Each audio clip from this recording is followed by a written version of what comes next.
I like surprises. And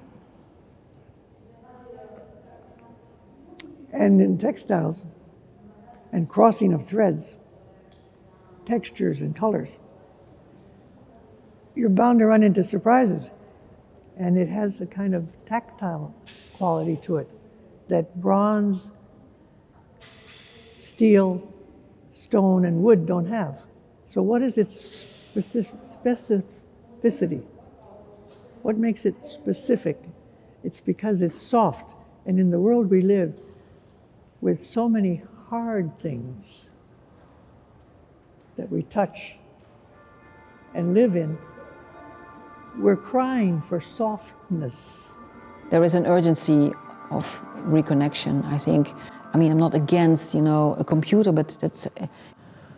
My sons went to the Steiner schools and they know how to weave, they know how to spin. I mean, it's fantastic. They know how to cook, they know how to garden. I mean, that's life. Is there more? I think bring it back to essentials and finding ways and tools, how we can skill ourselves again in these essentials. I think that's the message. It's very important for us to understand this level that what is to be alive. And this is very much what I'm trying to do in every knot of these sculptures. All these sculptures made by crochet is a crochet made by fingers without a needle that had been developed in my studio. Myself, I began to do crochet with my hands when I wanted to do it bigger, and there was no needle to do. I tried to make a big needle, and then I realized that I could do with my hands. And this knowledge had been spread out in my studio in many different ways. All this textile is a cotton textile, a voile that we fold. We make stripes, 5 centimeters each one, and then we cut all of it. We make a roll of all of it. We dye all of it, choosing the level of the color we want. All of these colors had been dyed on the studio. So there is hands of a lot of people, knowledge of a lot of people to make, to prepare it, to make the crochet. So in every knot there is a life. Every knot has a breath. And breathe. I would describe it as a figurative sculptural work that is building a form that really sort of disguises and hides one's identity. So for me, it's building like a second skin that hides gender, race, class. So therefore you're forced to look at the work without judgment. And then it's made out of just an array of materials, from buttons to wood to metal to plastic, all sort of found and discarded materials.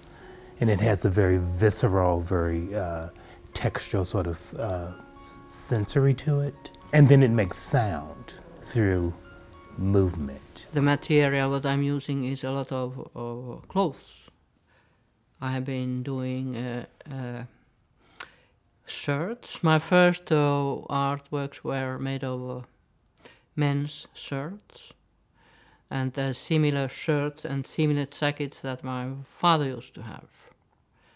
And when I was a child, when I was like early adolescent, how do you say that?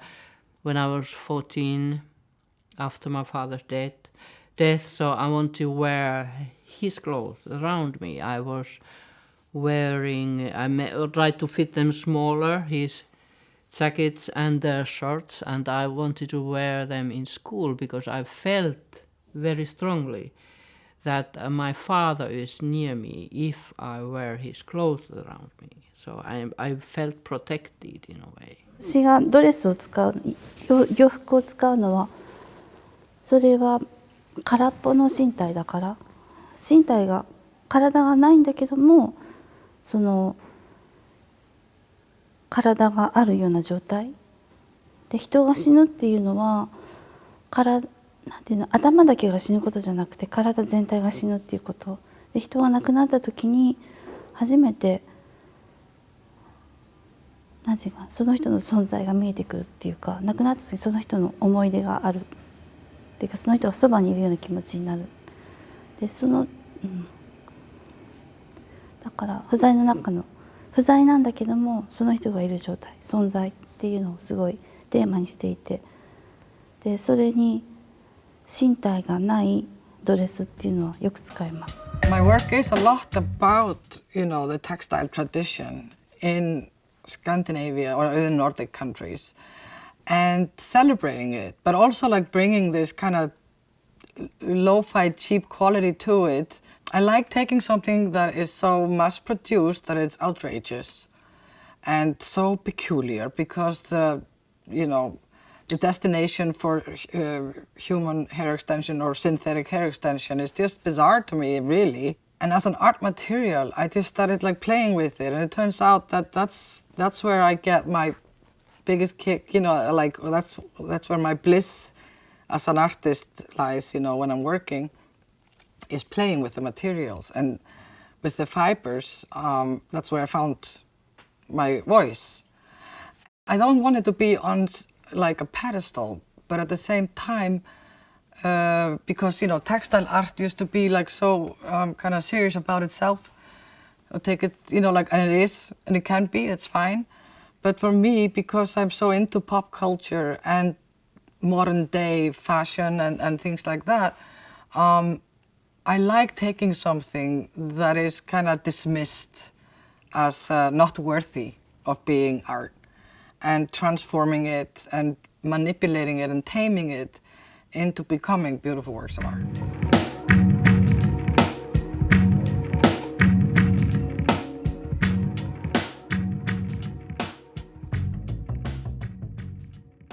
But for me, textile, the familiarity of textile is what enchants me. It's not the art aspect. It's very concrete. If you work with thread material and you just do a cross stitch and you go to bed at night and wake up in the morning, you're going to see that cross stitch. But in the morning, if you've just been talking on the telephone or peeling carrots or hanging out on Instagram, you're not going to see anything the following day except an accumulation of information.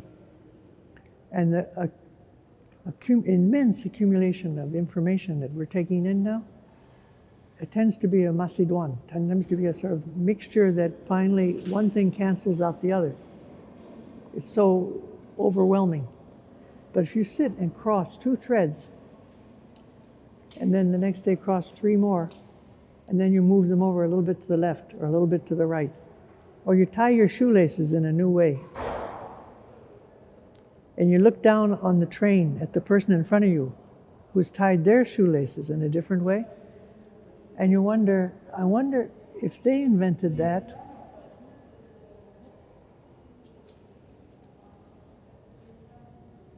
or who did. 糸を使い始めたのは本当に空間にこの描くドローイングのような気持ちで描いていて、でも糸自身が糸が切れるとか絡まったりとか結ばれたりっていうのは人間関係が切れたり人間関係が結ばれたり絡まったりっていうのすごい似ていて、でそれが糸とすごい関係する。だから自分の気持ちがすごくスムーズにいかない時、クリアにならない時は糸がよく絡まったりしてて、その糸が自分の心の鏡のような気持ちで、人と人をつなぐ赤い糸であったり、糸っていうのは多分油絵の具とキャンバス、油絵の具でキャンバスに絵を描いている時よりももっともっと自分に近い素材なんだと思って使っています。Art has many functions, I think. I mean, we need art, but this is a way of art form. I think it just embraces a space and makes people feel, welcome, or humanizes a space, or because nature is neutral. Nature has no judgment. I think that's what you feel. It's just there. It just is here just to sort of serve you, just to make you feel comfortable. And I think that's very important, that people feel that you don't need to think of something or that you don't have an opinion about it, just enjoy it.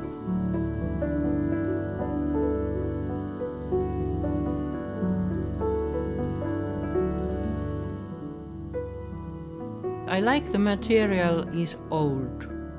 I like to use material that is kind of everyday material, that is already worn out in a way.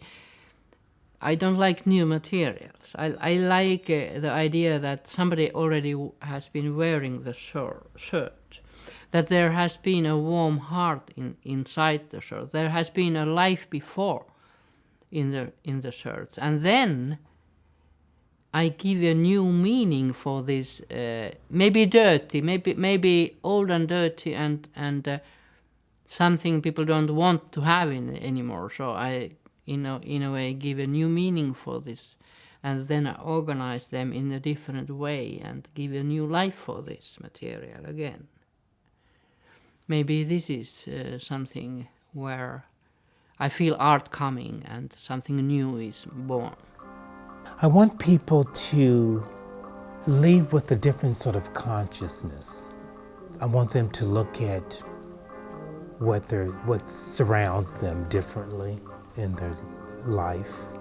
I want them to be confronted with something that is unfamiliar. And how do you sort of drop the barriers in order to be open to something other? I want the audience to get themselves back to that dream state. We tend to not dream anymore. We sort of are existing with just, like holding on, trying to keep our jobs and trying to just sort of function and not really thinking about other ways in which we can exist and live in the world.